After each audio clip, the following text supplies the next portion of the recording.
6h54, la question santé d'Europe 1, Thomas Soto. Trop de foie gras, trop de saumon, trop de chocolat, trop de champagne, trop de tout. On s'était pourtant juré d'être raisonnable cette année. Eh bien, ce sera peut-être pour l'année prochaine. Bonjour Dr Kirzek. Bonjour Thomas. Bonne année et surtout bonne digestion. On va être clair, on n'a plus qu'un mot à la bouche, la détox.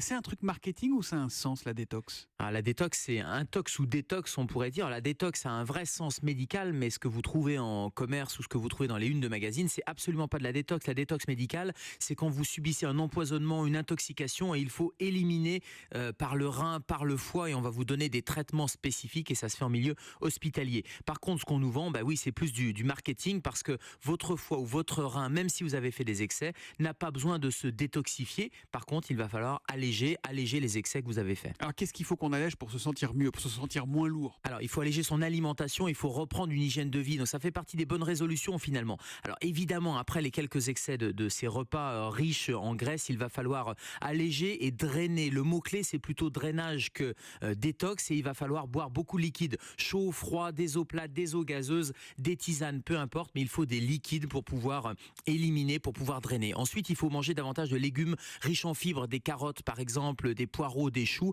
et puis réduire la part de viande et la part de protéines animales.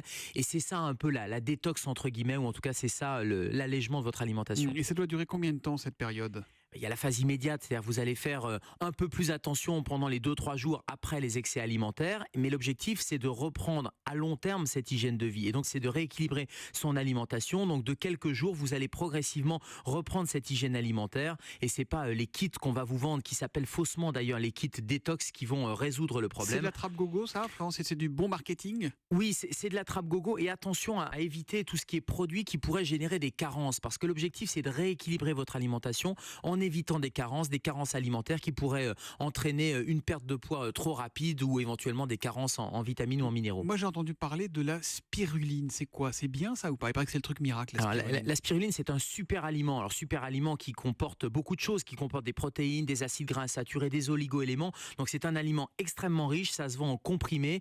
C'est une micro-algue, donc c'est d'origine végétale et effectivement ça aurait des propriétés plutôt vertueuses pour la santé. Peu d'études médicales ou scientifiques pour aller le prouver. Et Thomas, figurez-vous, dans mes bonnes résolutions, je me suis mis à la spiruline. Donc on fera après 3 mois de tests et de cures, on fera le bilan. D'accord. En tout cas, si ça fait pas de bien, ça peut pas faire de mal.